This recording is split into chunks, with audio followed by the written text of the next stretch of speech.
Hello? Hopefully I'm live now. Trying to check here. Oh, I had my camera the wrong way.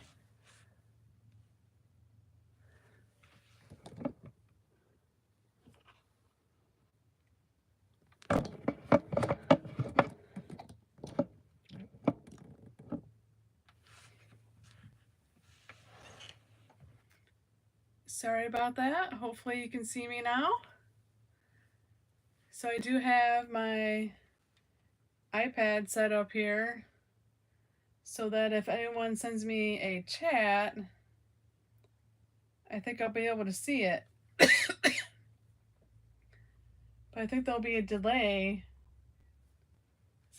I'm not very technical, and well, maybe I am sometimes, but this is my first time to do something like this. So hopefully I'll see the chat if anyone says anything.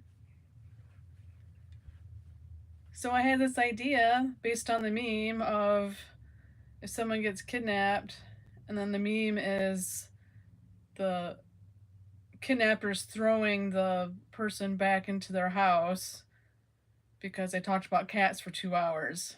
So I'm going to see if I can talk about cats for 2 hours. In my shirt here, I'm an introvert, but maybe it should be a warning to kidnappers that I'm going to talk about cats a lot if they kidnap me. And I know kidnapping is a serious issue. This is just meant for fun and to see if I can talk about cats for 2 hours. And I have my crazy cat lady mug with me. And right now there's no cats with me right now. I'm hoping one comes to visit me if they hear me talking long enough, but this is their normal nap time. But since this is open, they can easily stick their paw in there. So I do have backup water.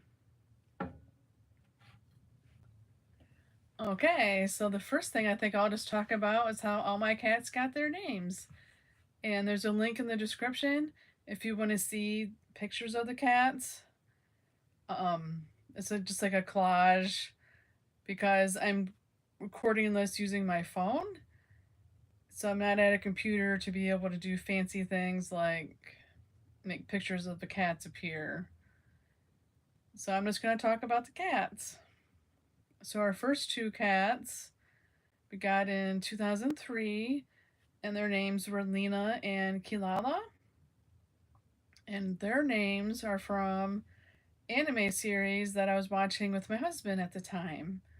So Lena was from, I think it was called Slayers. It was Lena Inverse. And then 𝐸𝐞𝐢𝐝 was from, I think it was called 𝐼nuasha. I might not be saying that right. And the name on there might have really been like Kirara with R's, but it sounds like L's when it's translated to English subtitles or audio, whatever.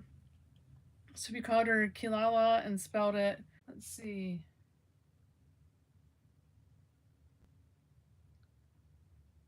I am trying to see if this is still working and maybe reconnect. I wasn't expecting that connection issue.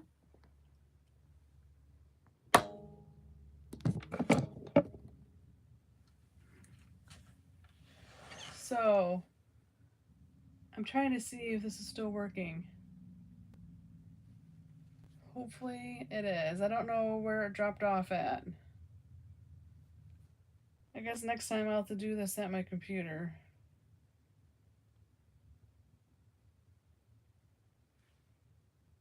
So let's see.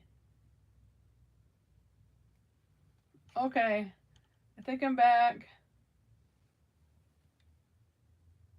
Okay, sorry about that. Hopefully it's back now. Okay. There is a little bit of lag, so it's a little weird seeing myself here and on the computer at the same time, or on the iPad. Okay. So I don't know exactly when it dropped off and what part you might have missed. I'm just going to keep on going. And hopefully I'll notice if it drops off again to reconnect sooner. So hopefully. Oh, hi, Women Blazing Trails. I don't know if you're still watching. I just saw the chat thing. Good morning. Okay. All right. So where was I? The kidnappers might have thought I was taking a break, but alas, here I am. So I was talking about, what was I talking about? Oh, the outdoor cats. So I'm not sure. I'll just start over with about midnight because I'm not sure if that part was before I lost the connection. So, okay. It seems okay now. So, hopefully the Wi Fi doesn't cut out again. Anyway, so midnight was when the outdoor cats, and he showed up because we were feeding Chloe, who was Nacho's mom, and so more cats started coming because we had food out in the yard for Chloe and her kittens. And Midnight was a black cat. At first, we'd only see him at around midnight or during the night on the trail camera. So he got a typical black cat name, and we just called him Midnight. And what was interesting about Midnight is he was ear tipped already when he showed up. So that's when the clinic will um, snip the top of the ear off so that other people know the cat's been fixed already so they don't get trapped again. He showed up already with the ear tip. Well, Midnight turned out to be friendly, or pretty friendly, at least with me.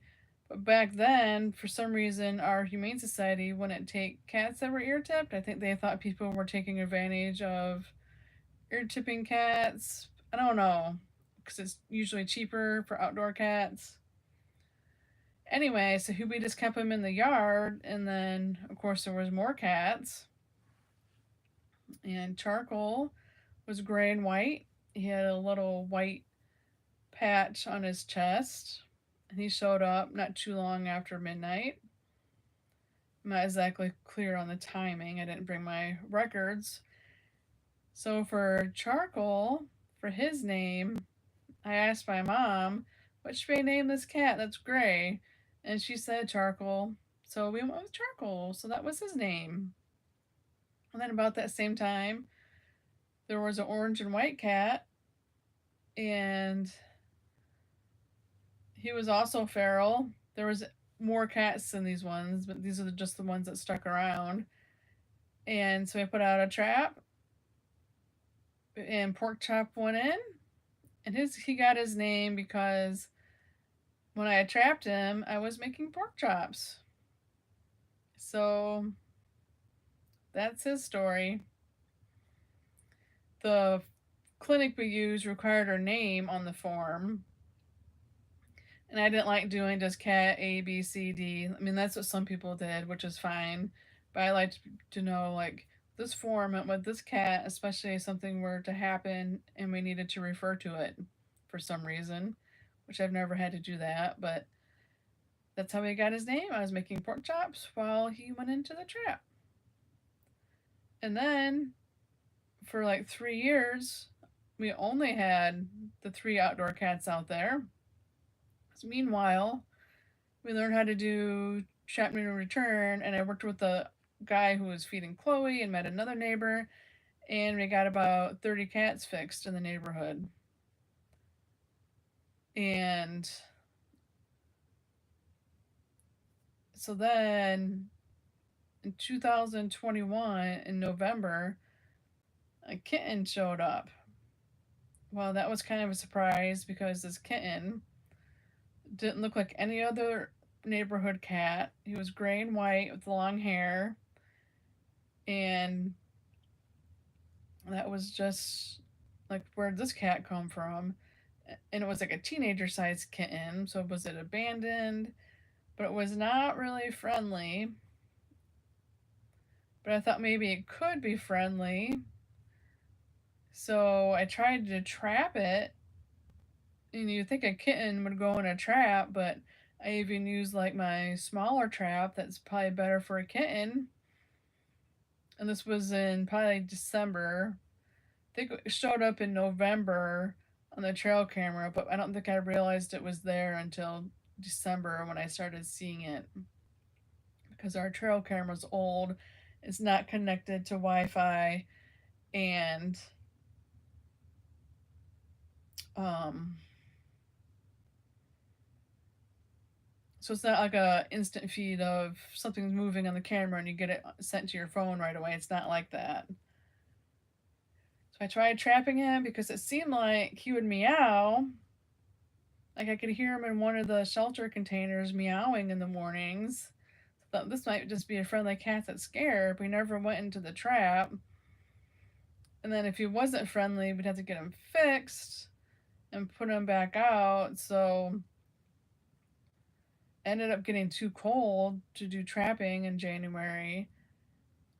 And I wasn't going to have a place to hold him really to get him fixed for a long term if he ended up not being friendly. Anyway, he stayed, and then by spring he wasn't really any friendlier with me, but he would meow. He wouldn't purr. He didn't really want to be petted. It was just like he had all the signs of a feral cat, except for he would meow, which usually only friendly cats do. So we got him fixed at the same place that required a name on the form, and we called him Winter for two reasons. One, he showed up in the winter, and I thought he would be a temporary cat, so we didn't really try that hard for a name. So I thought this cat's gonna get a home, I think. And then we were watching a show called Midsummer Murders at that time, and there was a detective on there, and his last name was Winter. So we thought, well, we'll just call this cat Winter. That's okay. And then there was a window where I think he could have gotten adopted. So the day I got him fixed, so he spent the night at the clinic because that's how they do it there, which I like. I can tell you more about that later. And then uh, Winter wanted to be petted when he came out of the trap. It was like the weirdest thing. Like you went out of the trap, and normally a feral cat would just sprint away, but instead he turned around and came back to me. It was unexplainable. So then he got more friendly with me. I was able to pet him, and I tried to find him a home. And by this point, Charcoal had died that January. And then, so he was out there kind of making friends with Winter and Porkchop, kind of being friends with me. And I tried to find a friend that might want to adopt him, but it didn't work out. It's like he would not have done well in a shelter. He wasn't that friendly, but he probably could have bonded with somebody who would put in the time and effort with him. And then that didn't work out, and he was always afraid of my husband when my husband came outside. And then Midnight died that May, and Winter and Porkchop became best friends. Like they were the only two out there, like they needed each other.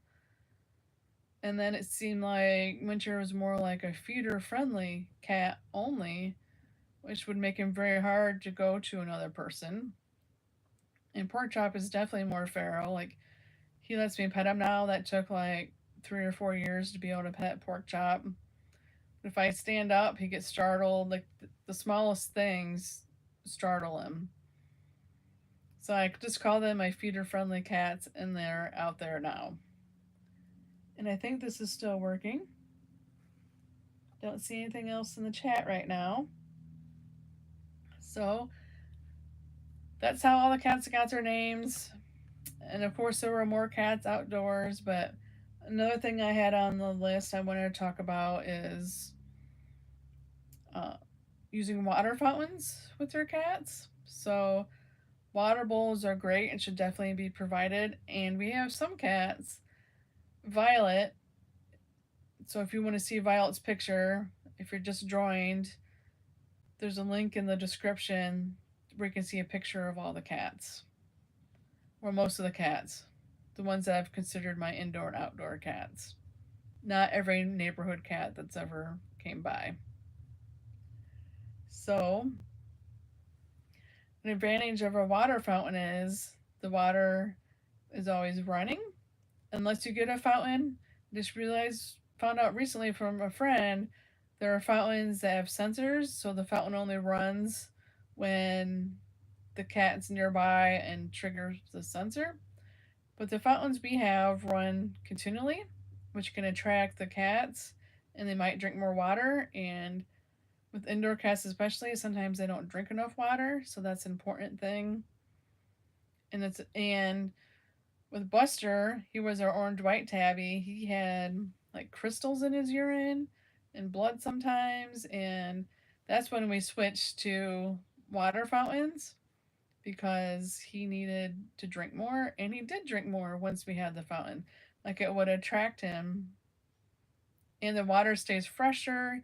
Of course, there is maintenance because you have to clean the filters or switch out the filters and clean the fountains.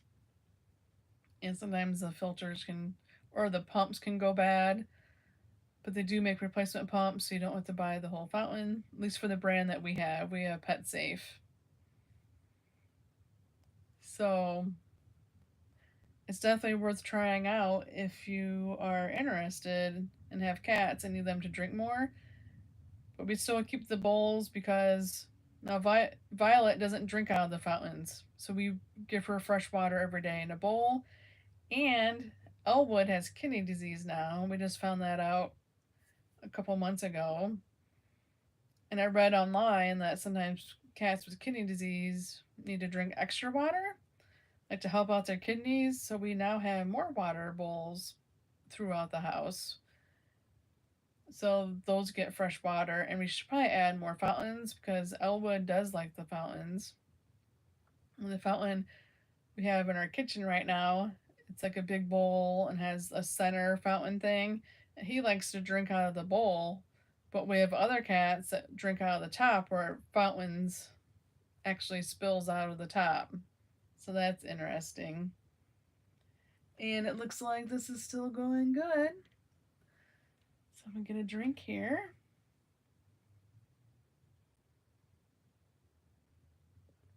Now this mug just it says one cat leads to another. Crazy cat lady on this side.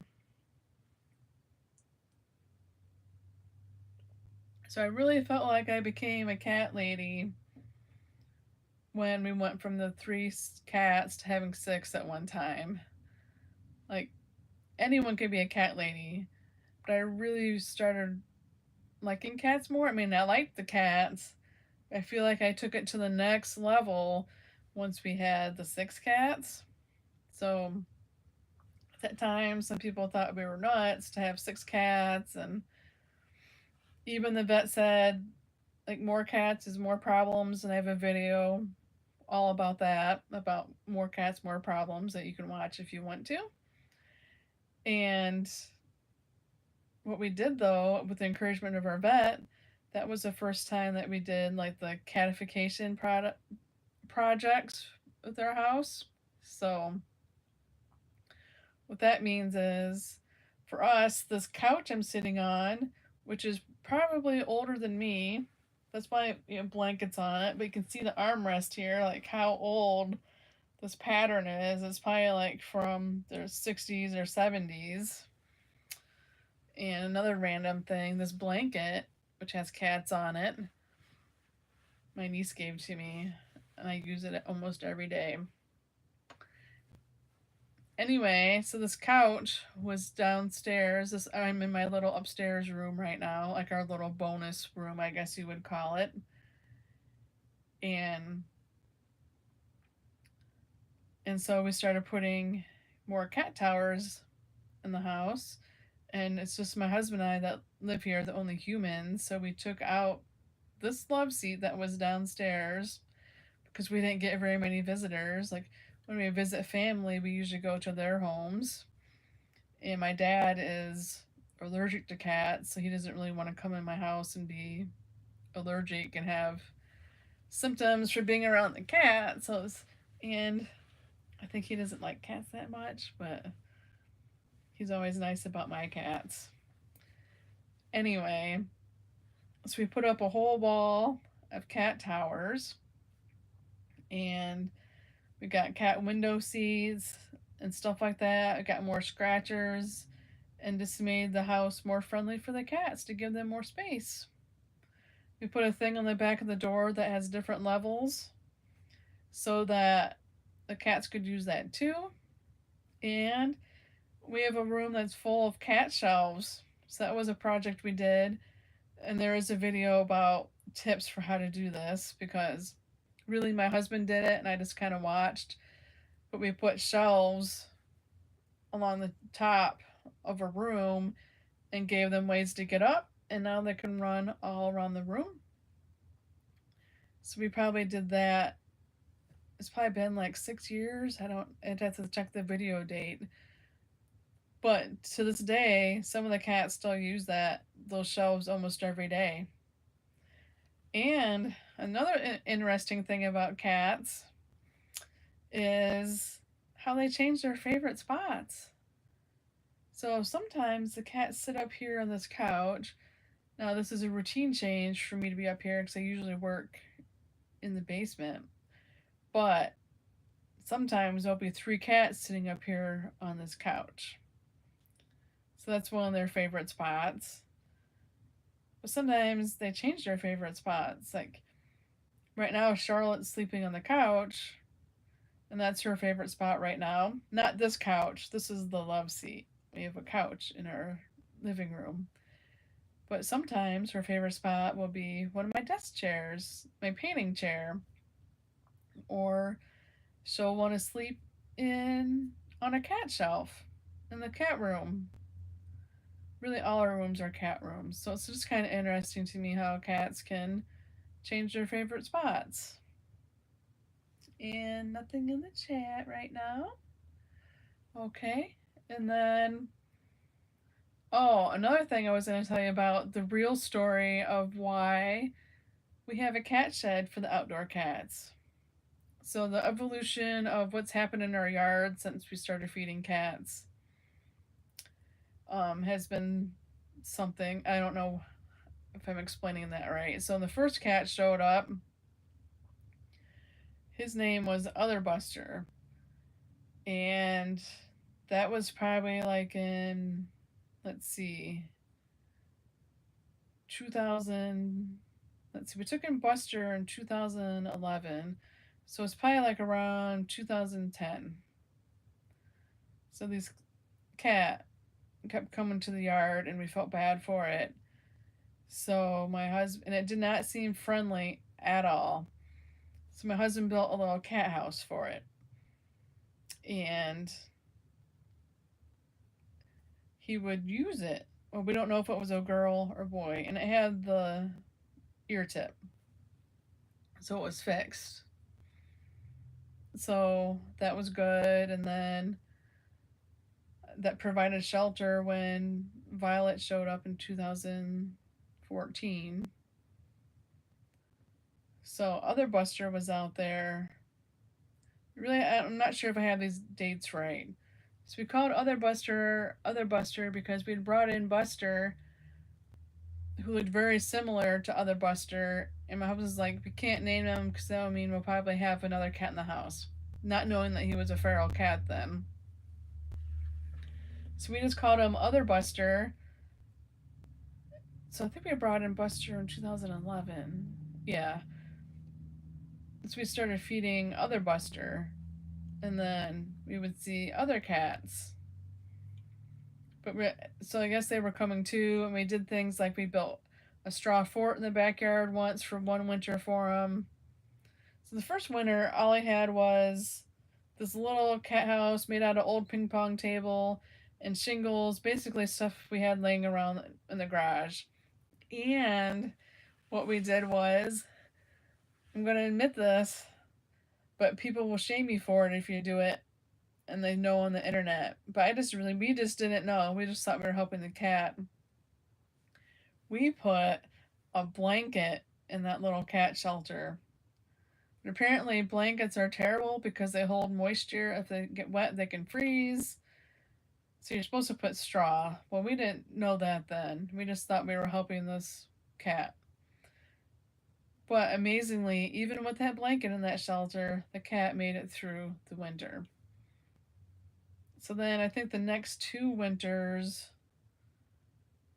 or 3, I think maybe 2.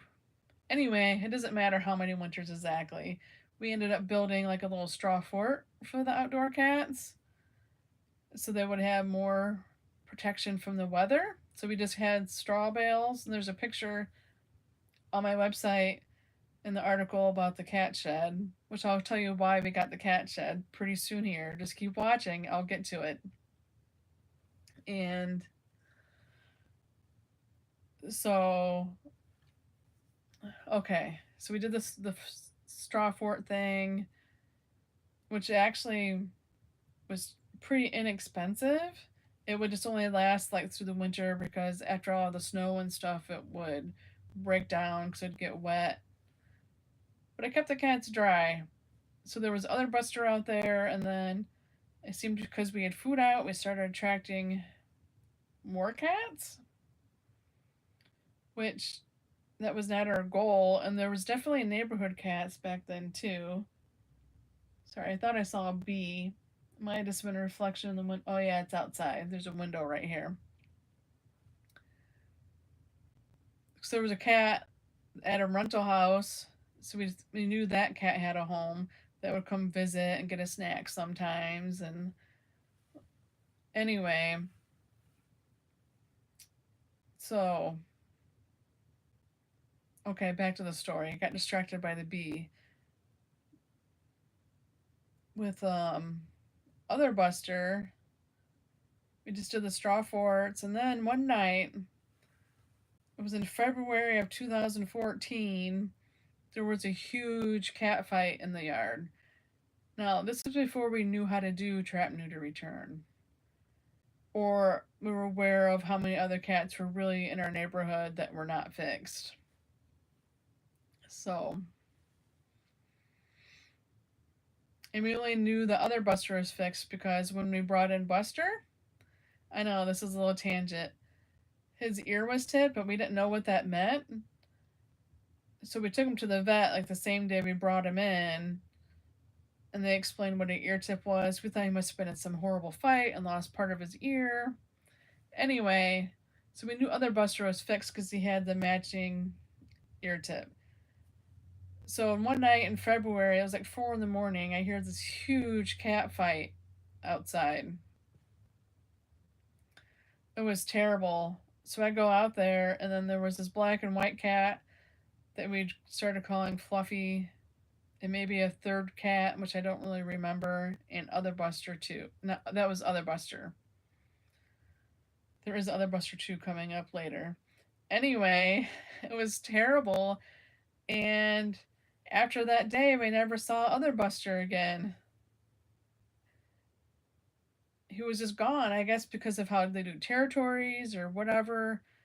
He never came back again for food that we saw, but of course we were still putting food out, which is how we ended up with Violet, who was, turns out she was probably abandoned in a rental house a few houses away, because after she brought us the kittens in 2014, the kittens were actually born in a garage down the street, but it was college students. They didn't know the cat. Someone was allergic.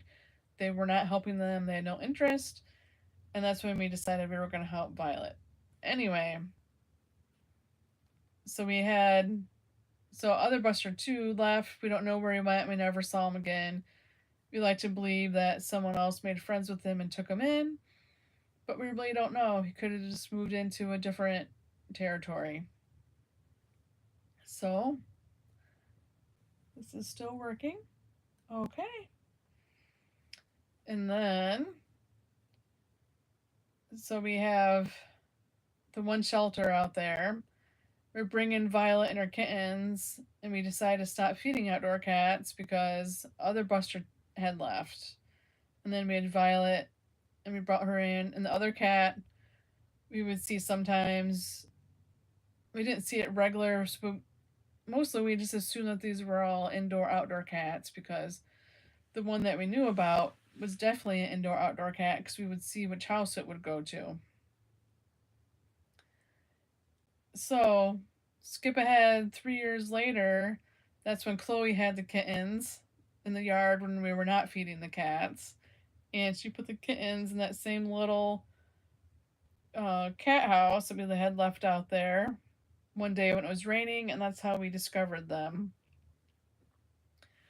Okay, so we're feeding her, more cats start coming, and we learn how to do trap, neuter, return. All's going good, and then we get a new neighbor. And I met the neighbor's mom. She was over there, like, I think mowing his lawn or something before he moved in, or just doing things in his yard.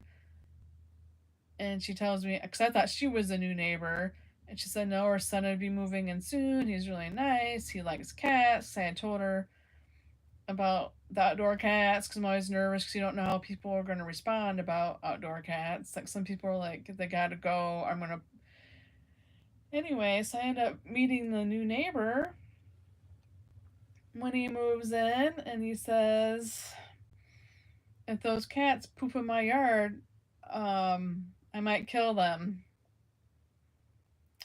Well, that was pretty terrible to hear, which I had a totally different impression of him from his mom. And so, one thing you can do with outdoor cats, because we had the three out there then, Charcoal, Midnight, and Pork Chop. So, one way you can try to hide cats is giving them shelter that just looks like something that would be a normal thing in your yard. Like, the container shelters can kind of stand out, especially if they're colored. So, I think that day we impulse bought a cat shed, like a plastic one. Actually, it was just called a shed. It was not called a cat shed. So we, like, this would be like a shed, like the size you could put like a lawnmower in or some outdoor things. And I have a whole tour of the shed. You can see in another video. But I thought, well, if we put up a shed, maybe he'll see the cats less and they'll be safer. So that's what we did. And then, like, a week later, like, a big semi truck. This happened when I was at a job. So my husband put it together. It said two people should put it together, but he did it by himself.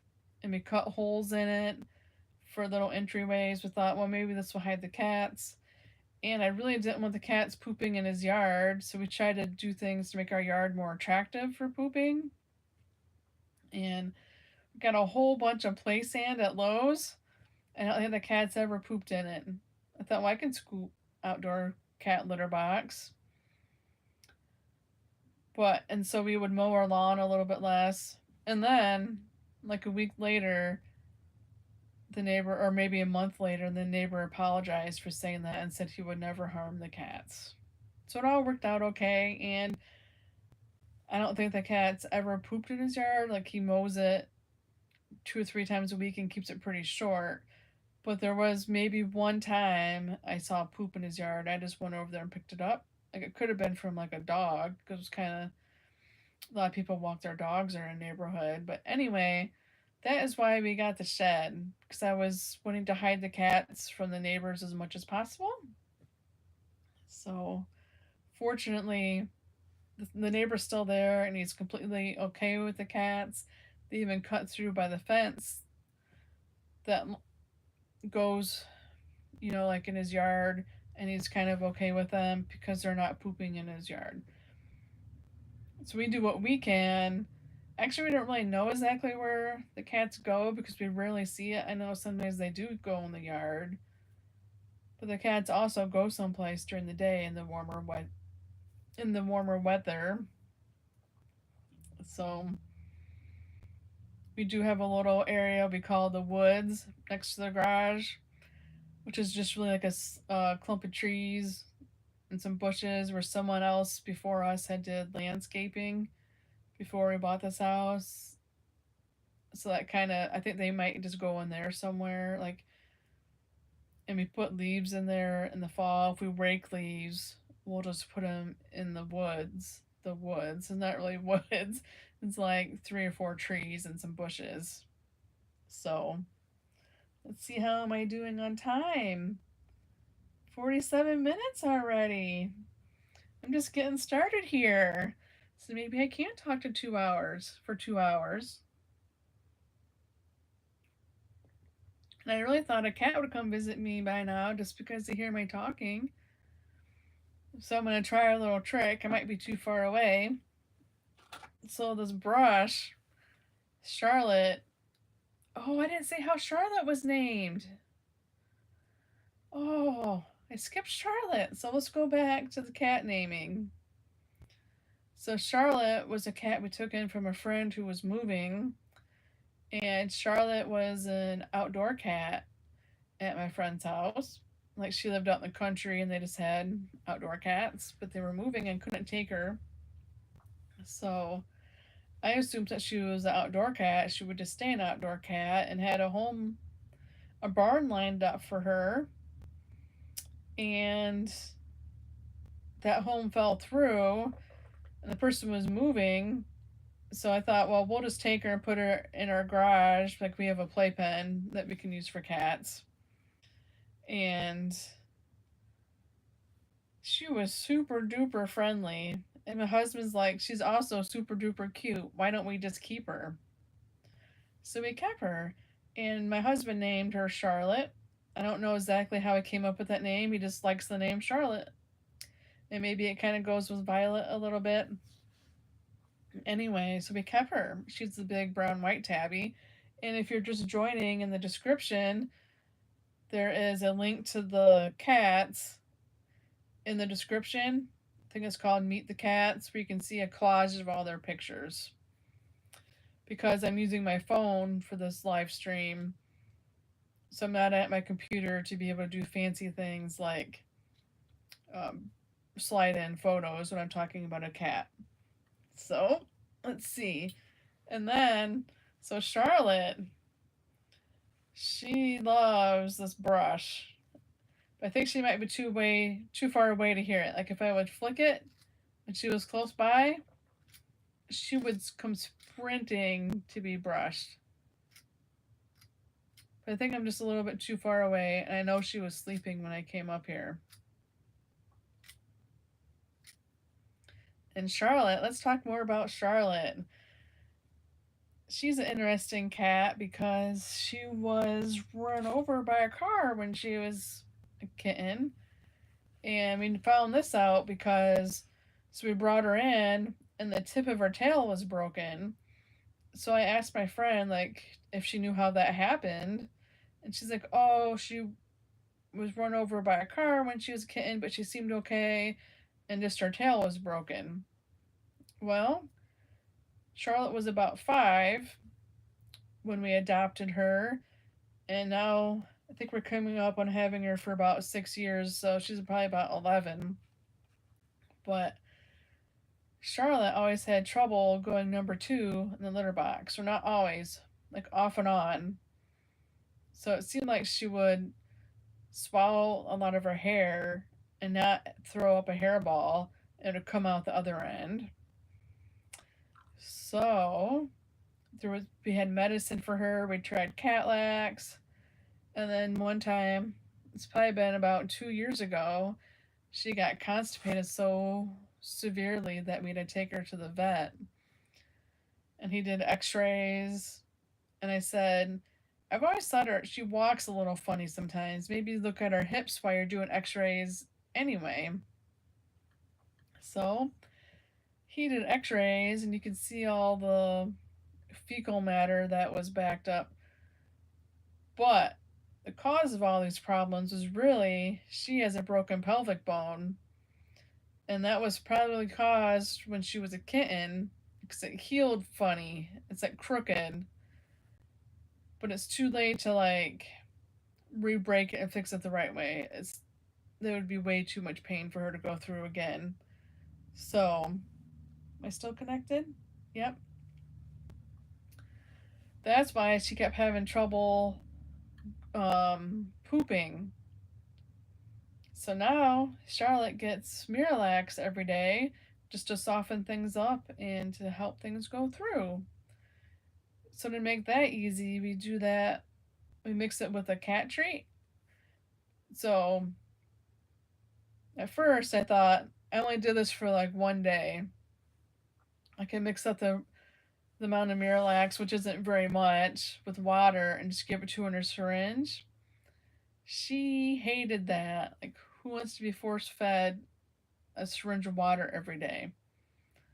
So we decided to mix it like with a wet tube treat, like a churro, but we use like the a different brand, Delectables, that we get on Chewy. Like we buy like the whole, I think it's a box of like 24 at one time, something like that. I can't remember. They're 4 packs. I can't remember how many come in the box, but it's like the whole thing, maybe 48. So what we do now is I put Miralax in a little dish, mix it with a drop of water, and mix in some of the meat tube treat. And that's how she gets her Miralax. And she's probably also gained a pound since we started doing this, but most of the time, her deposits in litter box are nice and smooth, and that's what we like. And that happened like one time after she started on that, she got backed up again. Maybe we weren't giving her quite enough, and she had to get cleaned out at the vet again. That's kind of gross. And I feel so bad for skipping her earlier when going through all the cats. She was cat number 9. And then we tried, so she's cat 9, and we're currently down to 6 inside. Cat 9 in the house. So we currently have 6 inside and the 2 outside. And the most we ever had at one time total was 12. And we tried to have indoor cats, 10 indoor cats twice, but neither time that the integration just didn't work out. And both times those were younger male cats. And the other cats, especially Nacho, she just wasn't having it, even after we did the introductions like how you're supposed to do it. So one time we took in a cat for my niece because she wasn't able to keep it anymore. And please do not shame people when they need to give up their cats. Just do what you can to help the cat. Life isn't always perfect. Anyway, so we tried to keep her cat. We thought it would be nice because then her kids could still come visit it, but it just wasn't working out. And a coworker adopted that one. And then there was a cat that was probably abandoned at a place where my sister was helping care for an elderly person. And all these seniors were kind of like feeding it sometimes, but clearly it needed like an indoor home. Like it was not used to living outdoors. So we were able to get that one into a cat carrier. And I thought, well, we might as well just try to keep that one too. His name was Rocco. And I can't remember how I came up with that name. Maybe it sounded like a street cat name. But that integration, it seemed like it was going to work out, but then it didn't. And that was also because he was scaring Nacho too much.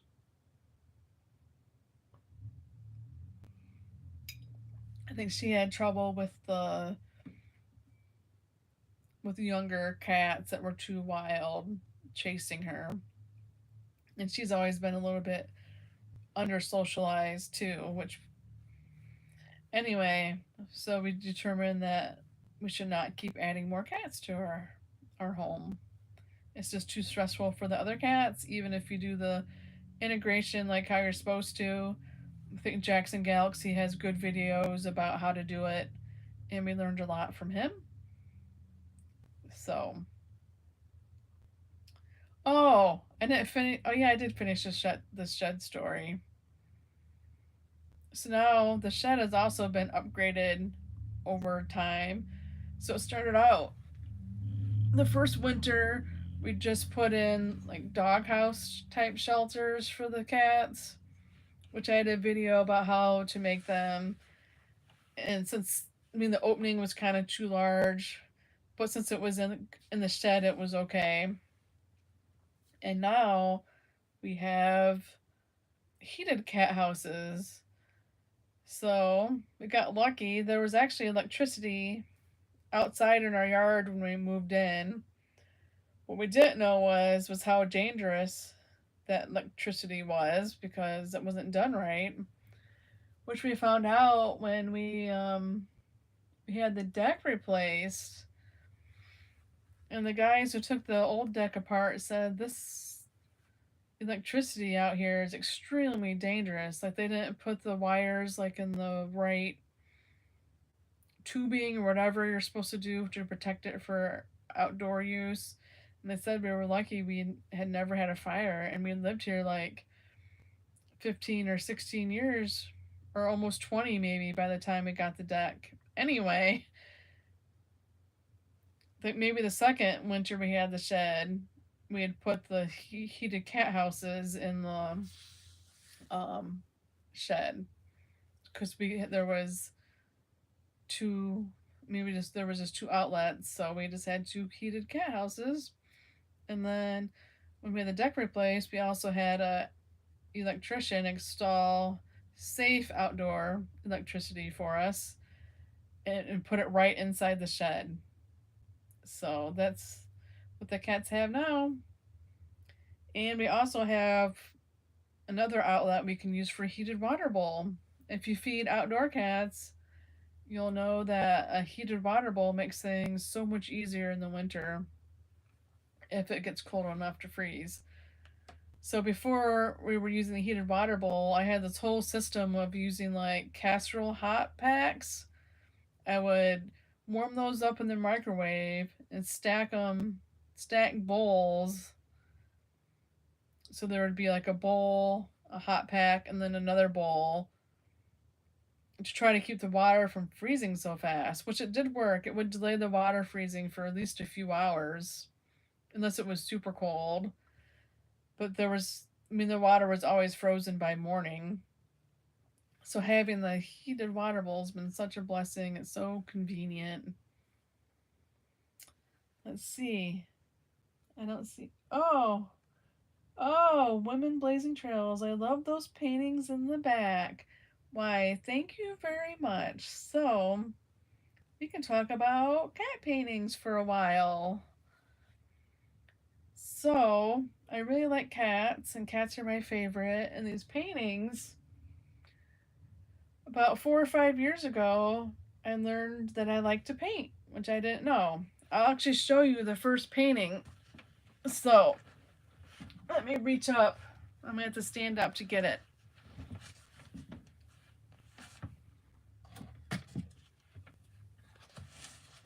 Okay, so I went to a fundraiser at my church. Someone was raising money to go do something, a mission somewhere or something like that. And so the event was like you just bring a donation and then everybody would do a painting. And they provided all the painting. They called it paint and sip, but it was at church, so it wasn't like wine. It was um, some kind of pop or water. Can't think of what it was called right now. So this is what I painted. This is I just did an orange cat, and someone there actually helped me. They did like an outline for me. I'm pretty sure this was the first one. And of course, purple is my favorite color, so the background is purple. And I thought, wow, that was really fun. I mean, it's obviously not that great of a painting, and you can see like here and here, um, like brown spots. That's because our cat Taco, who was a sickly little kitten when we brought him in, has chronic sinus issues, which he's had his whole life from being so sick as a kitten. Like his immunity is just low, so sometimes he sneezes all over things, and he has sneezed on this painting. So these paintings here behind me on the bottom row, like when I'm not recording a video, I put those up higher or in a storage container because I don't want Taco to sneeze on all my art. So that was how my cat painting started. I really like painting cats and doing landscapes. And like this one has midnight, charcoal, and pork chop. They're my favorite subjects for a while. So I just like painting them on beaches. And I learned how to do more painting stuff by watching YouTube. So I took some tutorials I did on there, and I also went to the local um, art place. I can't think of what it's called, the Center for the Arts, and learned even more about painting there. So maybe someday I will get paid for all this art somehow. I do have a store on Redbubble where I've uploaded some stuff where you can get it on prints or mugs or whatever you want, coasters, puzzles, and there should be a link in the description to my shop. So that was this painting.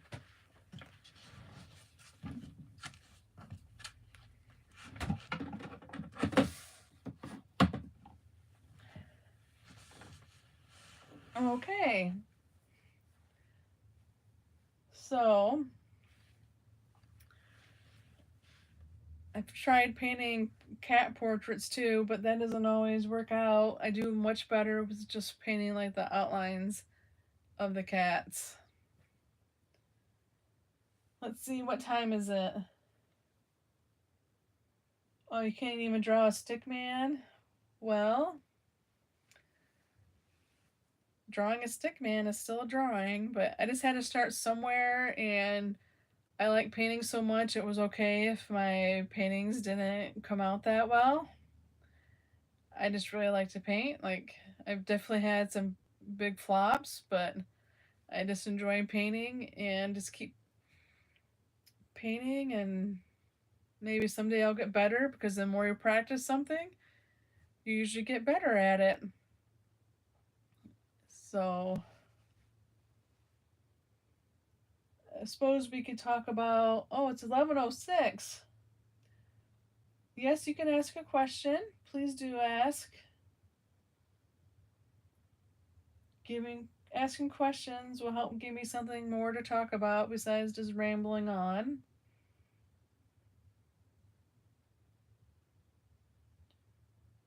I would like to introduce, let's say, oh, a new kitten. So the best way without her, okay, the best way I think to do a introduction is slowly. So, and Jackson Galaxy has good videos about this. I actually made one about how we tried to introduce cats, but then we failed. Anyway, the best way I think to do it is to do it slowly, like where you have the new kitten like in a separate room, and then they can kind of hear each other and smell each other through the door, or they might even be able to play paws under the door, just depending on how tightly your door closes. So the best way is slow. So at the first stage, they kind of hear each other and smell each other, and then what we did was we actually got a baby gate, and we had to get two baby gates, so to keep the cats from jumping over the gates. So after they could hear each other for a while and smell each other, we had a baby gate in between them so they could see each other, but they couldn't touch each other. So that helped them get used to each other, and that worked pretty well with all the like most of the cats, just not Nacho. She just said no to new cats. But another thing we did was we had like, I think I ended up using hand towels for this, like to do the scent swap thing. So we had the cats would have, on one side of the door They might sit on a towel for a while. You could also do this with blankets or cat beds. And then we would switch them into the other room so they would be smelling things from each other. That was one thing that we did. And then we did like, we put the new cat in a cat carrier and let the existing cats go into the room where the new cat had been staying so they could smell the new cat. Because basically, they've become friends because they recognize each other's scents and they think they're all part of the same family. That's my understanding. Now, you can watch videos from Jackson Galaxy that are more detailed, but that's how we did it. You keep them separate for a while. Now, the very first time, like when we got Buster, we didn't know any of the stuff about how to introduce cats, and we did it wrong. We basically said, "Hey, girls," that was Lena and Kilala. We said, "We got a new cat," and we just let them in, and they would kind of fight a little, and it took them like a year to work it out, which that is not the best way to do it. So doing it slowly is best. So keep the cats separate in different rooms and do scent swaps and let them see each other slowly. And you can do things like some people, the lady down the street, she has dogs too, but she has like a huge dog cage. And when she took in a new cat, this was one of our outdoor cats, so it was kind of feral, but anyway, I can't remember exactly why she was taking it. Maybe. Anyway, she took it in. And what she did was she put it into the big dog cage. And then, so the cat was safe. And the other cats could see it. She has lots of other indoor cats. So they got used to seeing each other and smelling each other without being able to touch each other. So you're trying to avoid having cat fights. So that's how she did it. So there's definitely different ways, and you can definitely look on YouTube to find more videos because we kind of failed at it most of the time. When we got Violet and the twins, it's definitely was easier with the kittens. Like Jake and Elwood kind of just mixed in, and the older cats were kind of like, okay. And since they had each other, they stayed together most of the time. Like they played with each other instead of annoying the um, older cats who probably didn't want to play with them as much.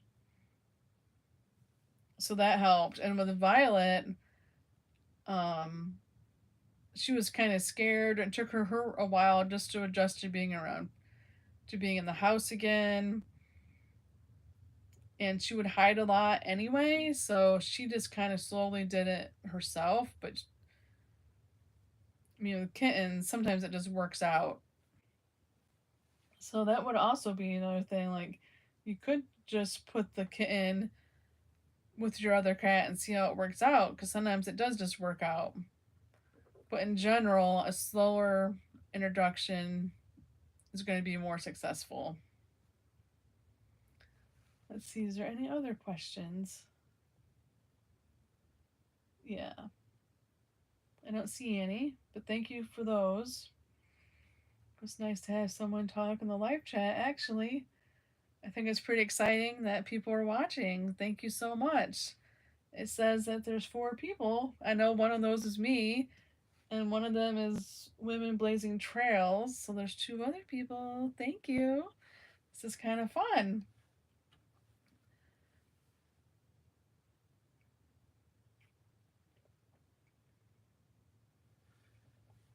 Oh, okay. And we were talking about cat art earlier, and this is one of the shirts I designed. So this is obviously not very artsy, but I designed it. And this is on Redbubble too, if anyone wants to get one. Um, and there's also an option to get it in black letters. And of course, Redbubble has a whole bunch of different colors of shirts you can pick from. But of course, I chose purple. As you can see, when I was standing up, I also have on purple sweatpants. So, okay, I got 45 more minutes to go. If you have any more questions, just let me go. Otherwise, I'm just going to ramble. Excuse me there. So, what else can we talk about? Oh, so we'll talk about the other busters more. So, I talked about earlier how other buster had disappeared. Well, at some point, another cat showed up in the yard that looked like Buster with the orange white tabby, but less orange than what Pork Chop has. So we called that one Other Buster 2. It just kind of became a thing. If it looked like Buster, we just called it an Other Buster. Well, Other Buster 2 ended up being kind of friendly with me. And I have a video series where I would hang out with Other Buster 2 and talk to him. And then one day, Other Buster 2 didn't come for breakfast, which was unusual. Of course, there's other cats around in the neighborhood. And you never know with these community cats, like how many other people are feeding them. Anyway, Other Buster 2 finally came back like 3 days later, and he was limping badly. So we took him to the vet, and nothing was broke, but he had like an abscess thing from the wound, so we got a shot for that. So we thought, he's kind of friendly, let's see about bringing him in, either keeping him, or maybe this was before we had Charlotte and Taco, I think. Anyway, I can't remember exactly. Might have been about the same time. But unfortunately, Other Buster 2 tested positive for feline leukemia virus. And that is contagious to other cats and lowers their immunity, and they usually get sick from something. Like, it usually causes them to have cancer or something else. And since he was fighting so much with other cats, there have been other times he's shown up with bites, like on his ears. We didn't want him in the neighborhood spreading it. So I thought, well, I didn't want him in my house to infect the other indoor cats, but maybe I could find someone to take him as a only cat, which I did not do. I did post him on like Adopt a Pet. I think that's what it's called. There's a website you can use to post cats, and it got some interest, but not strong enough. But I found a rescue near me that only takes in feline leukemia cats. But she wasn't able to take him right away. I had to basically, he was on a wait list, which is kind of sad. Like, he was on a wait list until there was room, which basically means he had to wait for another cat to die, which is really sad. But cats with feline leukemia usually have shorter lives. Anyway, I actually fostered him in this room because we could shut it off from the rest of the house. And I'd spend an hour a day petting him. But after about a month, he was starting to get depressed. So, I mean, that wasn't a good thing. And then the rescue said that they could take him. And I thought, so this is the thing where I thought, I know cats, but then I really don't. I thought he liked other cats. So at this rescue, they might have 20 cats at one time inside their shelter, and they also have cats in foster homes. But I thought he would, and they have access to outdoor there, so I thought he would do good at their facility there. But it turns out he didn't. So he was friendly enough, though, that they found a foster home through them in their network, and they pay for all the vet care and stuff like that. And the last I heard, he is still doing well and living there. And I think it's probably been at least 5 years, maybe 6. So, and then I mentioned Charcoal and Midnight earlier, the outdoor cats. And Charcoal also got friendly enough with me after about a year or so being out there. In the clinic here, when you get cats fixed through their TNR program, they do not test cats for feline leukemia. I think it would just cost too much and too many resources. And then what do you do if they do have feline leukemia? All these feral cats. Well, anyway, um, Charcoal tested positive too, but he was best friends with Midnight, and they'd already all been exposed to each other anyway. So we got Midnight vaccinated against it, and Charcoal had it, and then he was out there for a few years, and then he got sick, but we didn't see him as much, and it was in the winter, so we didn't think that much of it. And then it seemed like he was getting better. Anyway, we found him passed away one day in the shed, but it was probably something to do with the feline leukemia. And then Midnight, was getting older too, and he had always tested negative. And we thought, like the winter that Midnight died, we thought, well, maybe we should try to bring him in. He was pretty passive, and we didn't think he would bother the younger cats that much. But he ended, even though he's vaccinated, he still tested positive for the feline leukemia. And he died like 5 months after Charcoal, but he could have died from old age too. Like, he had stopped eating, and we had taken him to the vet. This is Midnight, and we're keeping him in the garage, but he was not responding to the treatments to get him for him to eat more. So we don't really know exactly um, what caused his end. And Winter did overlap with them a little bit. And Winter, when he was younger, I could get him into a cat carrier, and he tested negative, and we got him vaccinated. And Pork Chop, we don't really know about him. So with Pork Chop, he actually got like a hematoma in his ear once. That's like when like blood kind of, I was gonna say like a puddle, but kind of makes like a bubble in their ear and gets trapped. And I think that can happen in other parts of the body, but it was in his ear. And so the vet said if I could trap him, this was not my regular vet. That was It was another vet at the same office, but if we could trap him, they could see about treating him. Well, they thought, so we got him trapped, and we thought it was being caused, they thought it was caused by ear mites.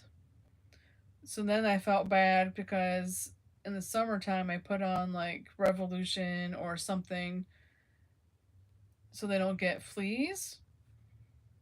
And usually those products also kill ear mites, but it was in the winter, so we stopped doing that because there's not fleas around. And actually, we've never seen a flea on the outdoor cats. So uh, I got him trapped, which he was hard to trap because we had trapped him once to get him fixed. And a lot of cats remember and don't ever want to be trapped again. So I used a drop trap to get him, and the hematoma, they just put Revolution on him, which I could have done that at home. Like normally for like a indoor cat that's friendly, I think they would have drained it and did stitches.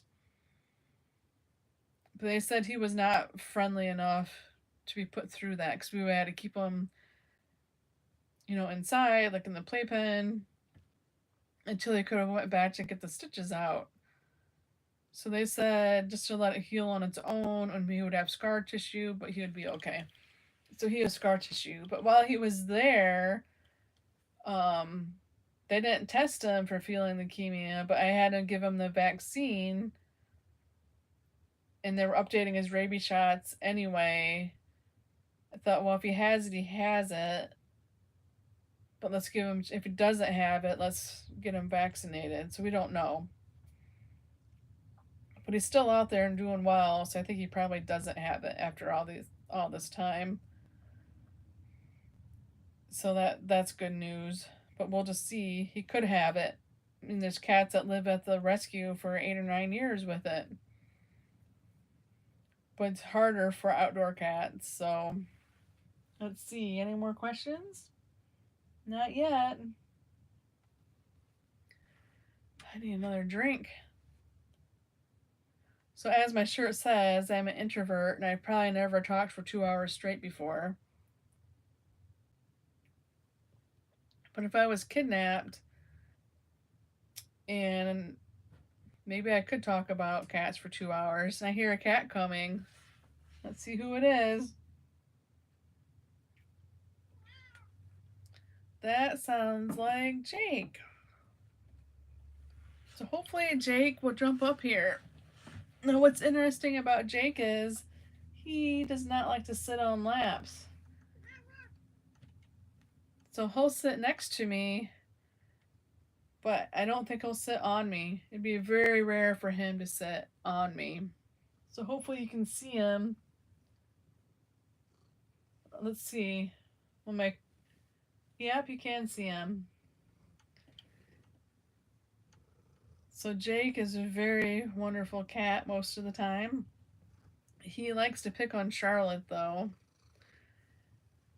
But when Buster was living, Buster and Jake and Elwood sometimes would cuddle together, and it was super cute. Yeah, so Jake, so he was one of the cats born outside with Violet, and I always thought his dad might have been this cat we called Fluffy. It was a black long hair cat because Fluffy had a little fluff kind of on his belly that was white. So Fluffy was mostly a black cat with his little, and then he had a little white fluff, which Jake has that same fluff. So I always expected that Fluffy might have been his dad. And Fluffy, I just called him Fluffy because he was long hair. So let's just talk about Fluffy. He was one of the cats that was very hard to trap. And I think that was because he was being fed in so many locations. So we finally trap him. It might take, I have it written down, but it might have been like a year after we trapped the others in the neighborhood. And he had a broken tooth. And I have a video about this too. So the clinic mostly just does spay and neuter. And it's low cost for, actually they have low cost for indoor and outdoor cats, but it's even less for outdoor cats. So in the form they give you back, they put on there if the cat has any problems. And on that form they had like a broken tooth. I think it was actually one of the fang teeth that might have been broken off, but it was infected. So back then, my vet would squeeze in. He was able to squeeze in feral cats for me. So he had to wait, I don't know how many days, but anyway, it was much faster than a regular appointment would take for a cat surgery. And he gave us a discount, I'm pretty sure. He didn't say he was giving us a discount, but it seemed like it was a discount. So he was able to sedate the cat in the trap and do the surgery to remove its tooth. And another thing that happened, well, he said we had to keep the cat inside for like a week to make sure he was able to eat okay. Since he was a long hair cat, he had all these big mats in his fur. So the clinic shaved those out because I asked them to. But this was like in March, and it was too cold to let him back out, missing all that fur.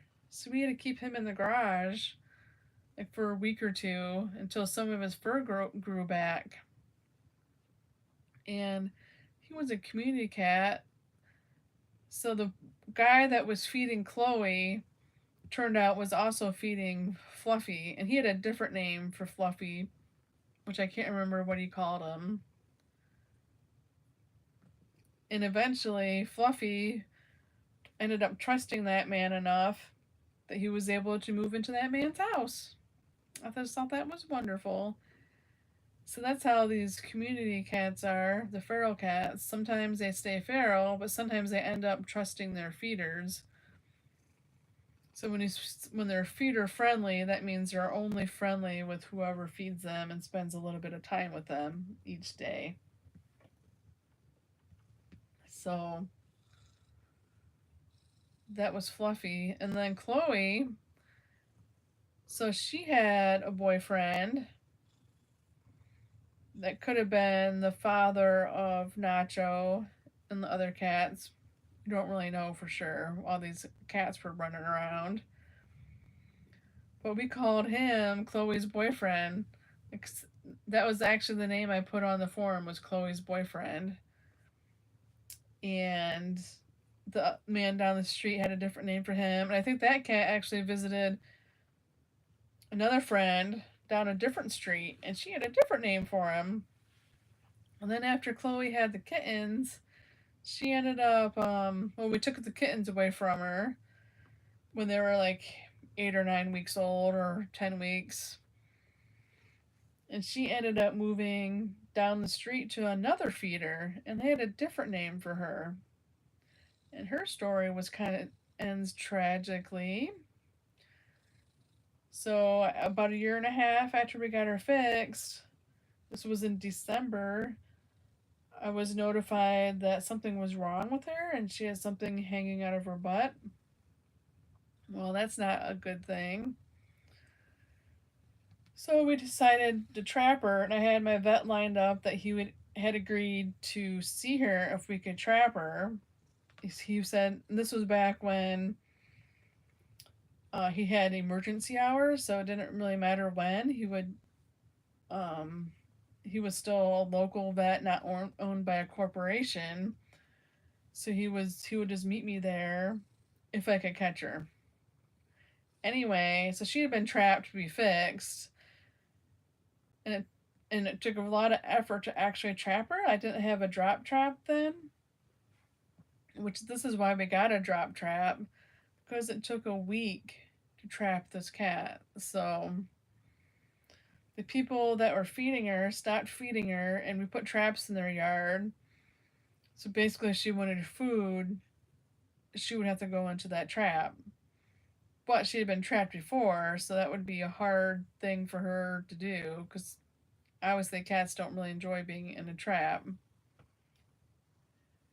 So we trapped her, ended up using rotisserie chicken from the grocery store, and that enticed her enough.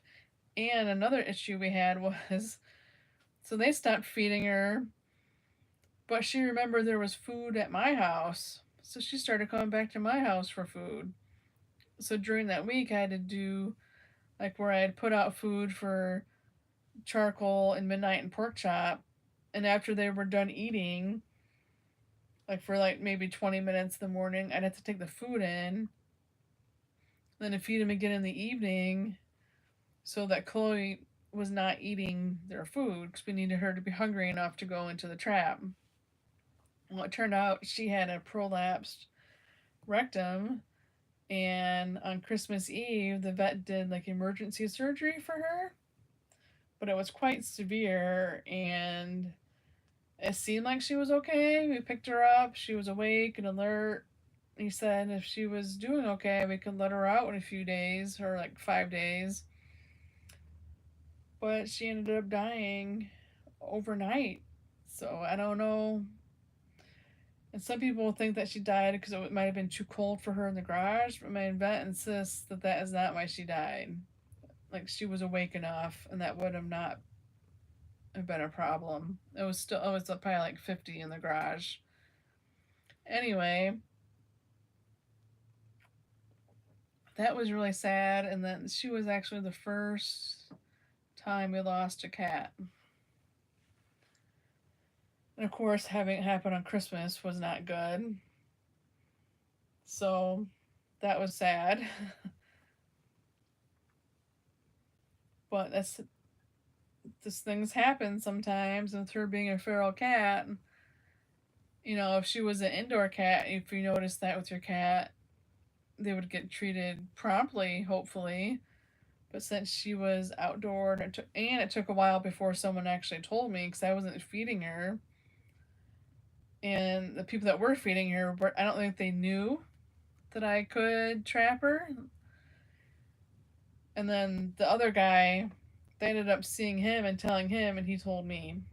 Anyway, it was just all kind of sad, and it's always hard to lose a cat. And that was our first time.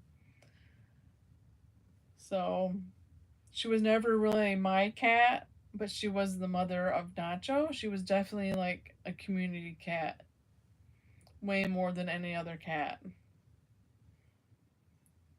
And then after she died, her boyfriend just um, didn't come around anymore. We don't know where he went. We don't know if he was trying to find her or just moved in with another colony somewhere. We don't know where he went. He didn't come back to my house or to the people that were feeding him or to my other two friends that would have fed him if he came around. And that's the thing with outdoor cats. Whenever you can, if you see them, you should get them fixed because cats multiply pretty quickly. So a cat might have 5 or 6 kittens. And also, a lot of times the kittens don't survive, but they seem to do okay in my neighborhood. So it's been several years, and this year we saw 2 cats on the trail camera during the winter that did not stick around. So I don't know if they were fixed, if they were just visiting, they were not coming on a regular basis.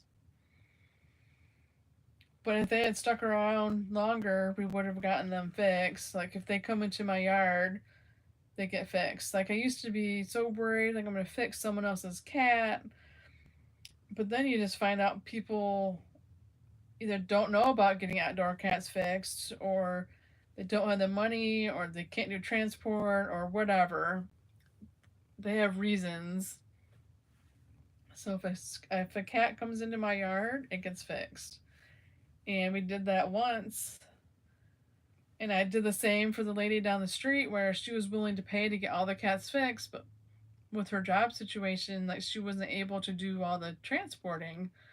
But I had a flexible job where I was able to go into work late and then to stay later or make my time up on a different day. So I helped her. She trapped all her cats too.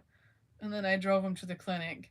But we definitely had a surprise cat once. I think we might have actually called him Surprise.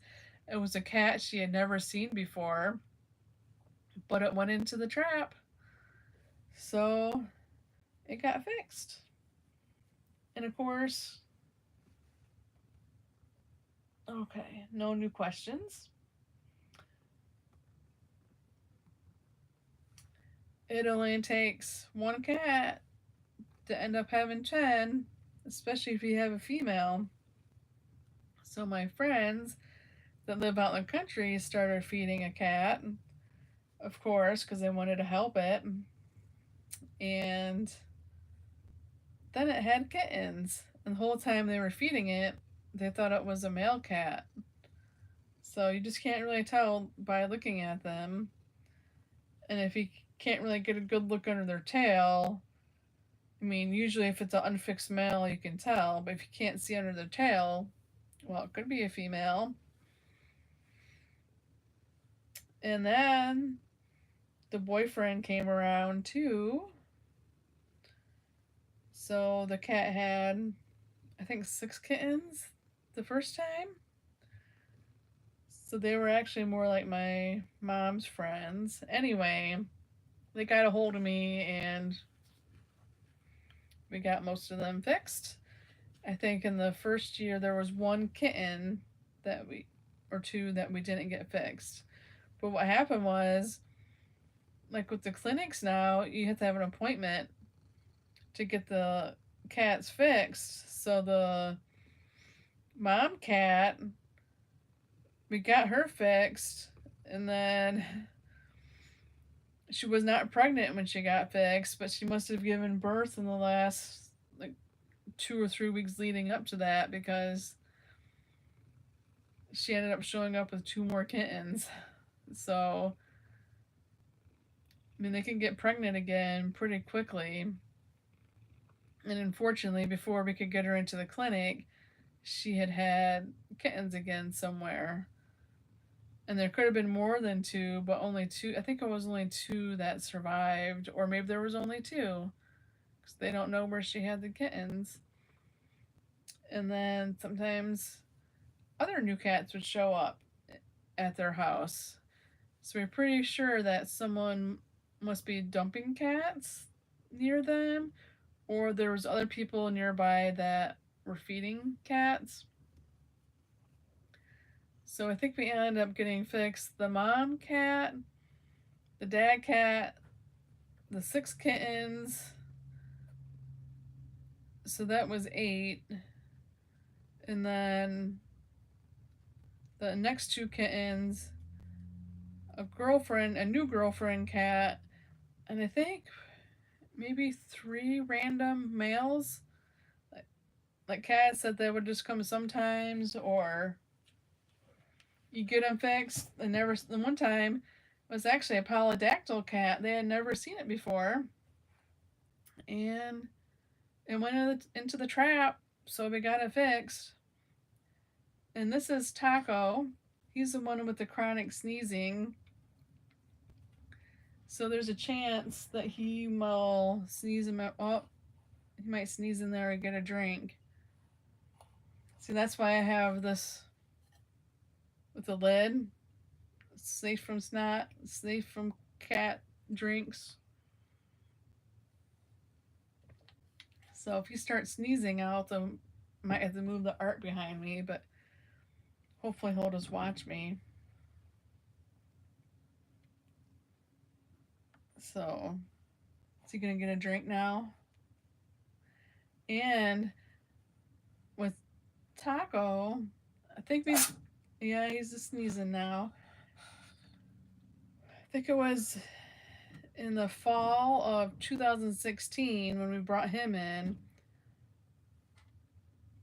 And that was another reason why we kept Nacho. Of course, my husband wants to keep all the cats all the time. Like, I can't even show him pictures of cats in the local shelter because he'll want to go get it. Anyway, we thought Nacho and Taco would bond. Like, if we got Taco, who was a teenager kitten, a kitten, we thought maybe they would play together, but so we kept Nacho, and then they didn't really bond. And with Nacho, we kind of made a mistake with her socialization.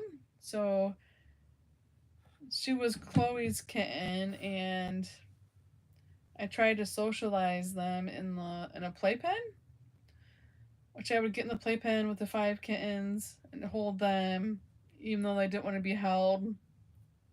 And they started purring, and so the mistake we made was when we let Nacho into the house, we should have put her in a small room first. So instead, she had access to the whole house, and she just kind of reverted back to preferring other cats to humans. And so even now, like, it's very hard to take her to the vet. She doesn't like to be picked up or approached. And she's just kind of nervousy. So she's just kind of under socialized, even though it's been, I think she's 7 now. So what we should have done was, after we brought her inside, was kind of do like the slow integration that we talked about earlier, where she would have been like with me alone in the bathroom and being forced to have her socialization only come from a human instead of being able to rely on other cats. I mean, she really liked Buster a lot. So, oh, is there another question? My cat won't drink water from. Sorry, there's like a thing in the way here. From her bowl anymore. She prefers a little soap fountain. Yes, that happens. Sometimes cats get picky. So my niece, who took in one of Violet's kittens, her name is Stella, the cat's name. Anyway, she has a water fountain, and they have another cat too. And Stella will not drink out of the fountain. She will only drink out of a drinking glass, probably about this size. You know, obviously there wouldn't be a lid, but she wants to only drink out of tall cups. So cats can be funny about water and their preferences. So if you have a little fountain for her, well, that's wonderful, and just keep doing that with your cat. Let's see how much longer I have left. I only have 15 minutes left. So this time has flown by for me. It's hard to believe it's been an hour and 45 minutes already. I just want to thank everybody for watching. If you're watching it live or if you made it this far watching the replay, I really appreciate it.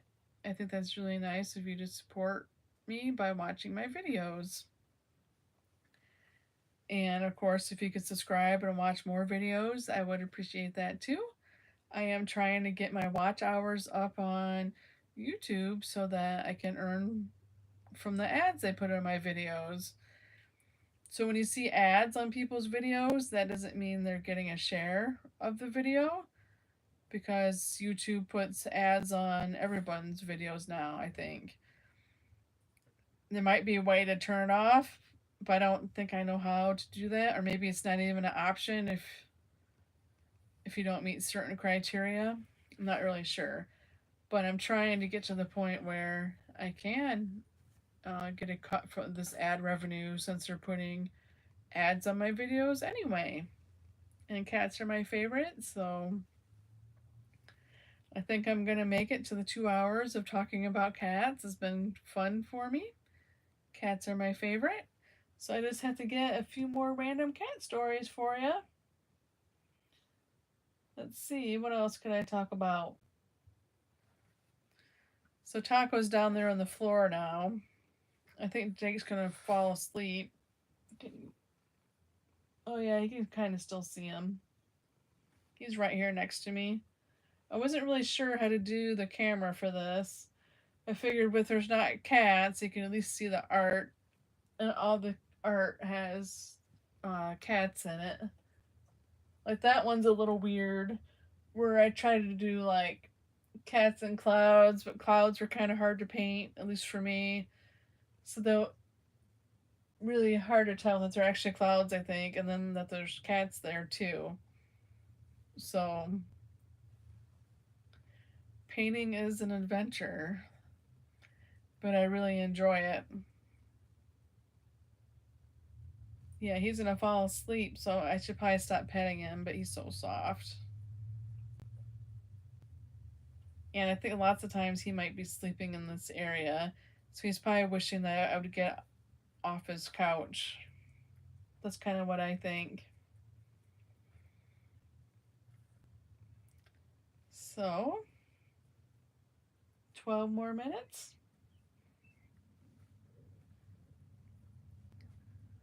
Let's see, what else can I talk about? I could talk about something gross that happened.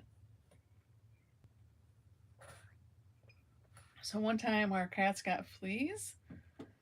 That was terrible, and I hope that never happens again. So we actually brought fleas in from a house that we were cleaning that had fleas. We were trying to be super careful so that wouldn't happen, but unfortunately we only had the 3 cats then. It'd be even worse the more cats you have, because you have to treat them all. And to get rid of the fleas, we had to vacuum a lot. Like I didn't want to spray the chemicals around the cats or do a flea bomb or whatever. That just sounded too risky.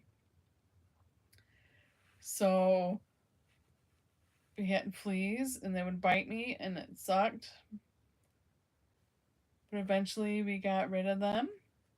And what was gross though, so if the cats eat the fleas, they can get worms from them, which is really gross, which is another reason why you want to treat your cats because you don't want them having worms. I woke up from a nap once and Buster was laying on my chest and there was a worm coming out of him right near my face, so that was pretty gross. But I will say that treating the cats for fleas was easier than getting rid of ringworm.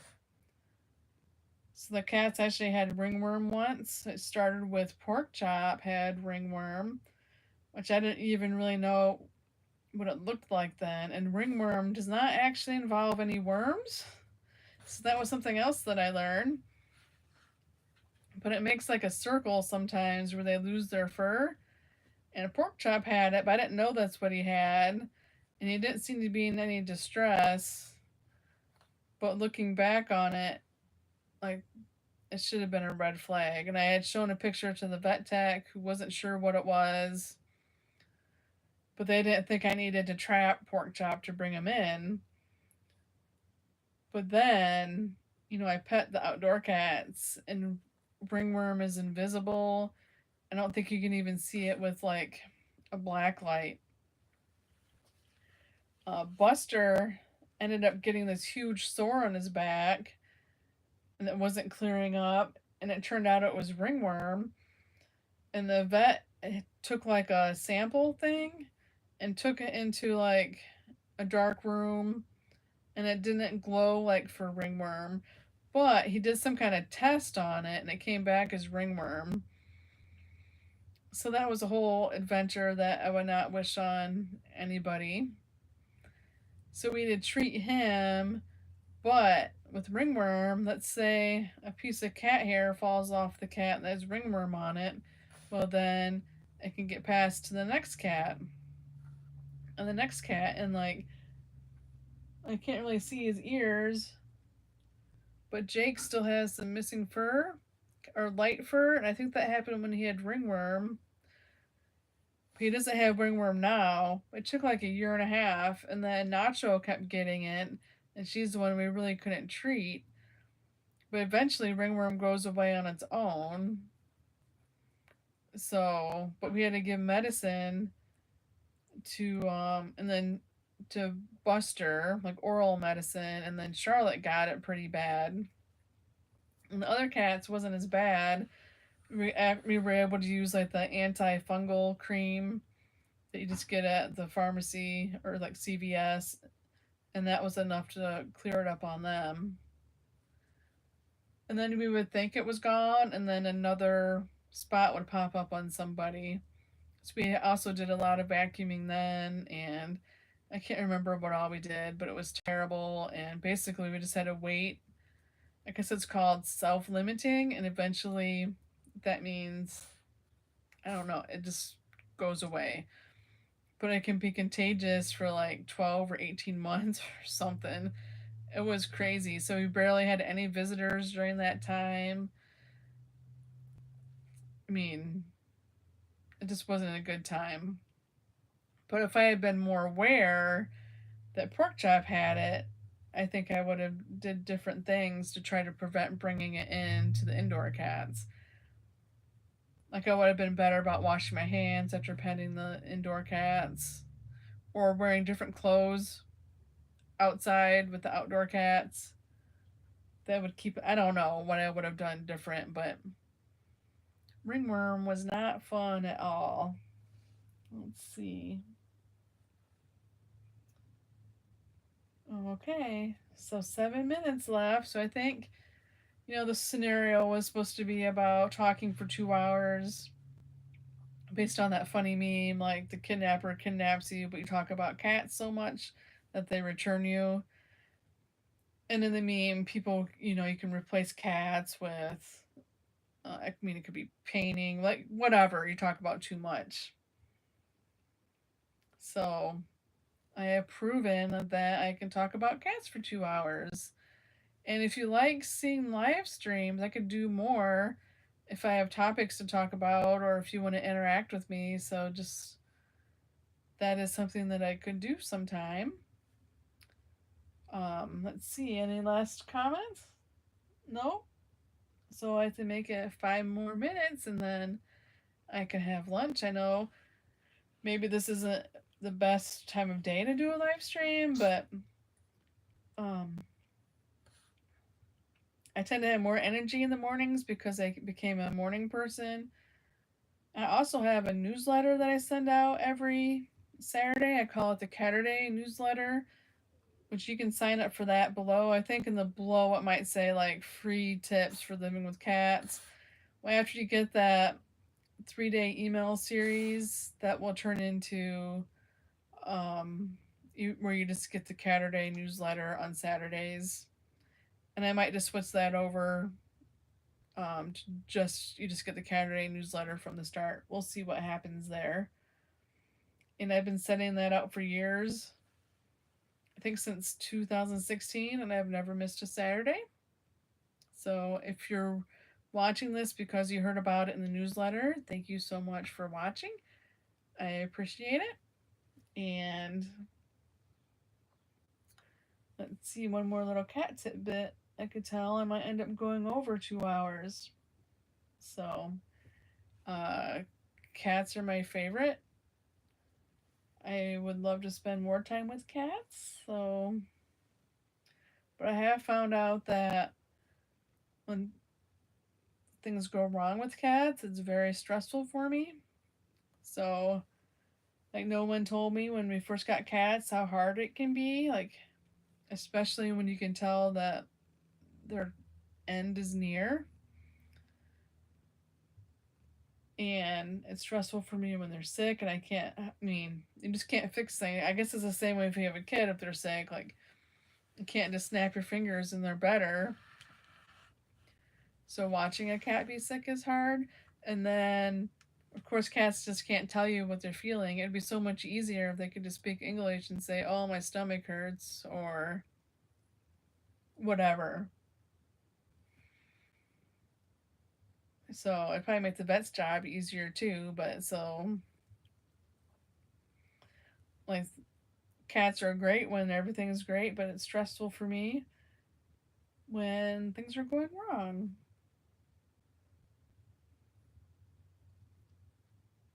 So I suppose I could see if Jake likes to be brushed. Now, if we use this brush near Charlotte, she comes running and wants to take over. I don't know. I think he wants to be asleep. Oh, maybe he's in a purr. So Jake actually likes to have his belly rubbed. You know how some cats, it's like a trap. They show you your belly, like they trust you, and then you put your hand there and they bite you. He doesn't do that. And with him having longer fur or hair, it would probably be good to brush him occasionally. So,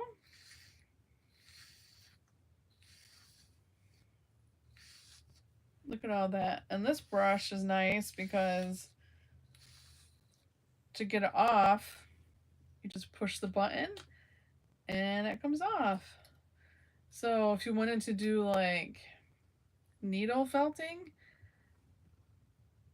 I think you could actually do it with cat hair if you wanted to, especially from this little brush. But I don't think I'm going to do that. I did do needle felting with actual felt. I think it was felt, whatever you do it with. I made a cat once with a friend. That was fun. So I think we're going to wrap things up here.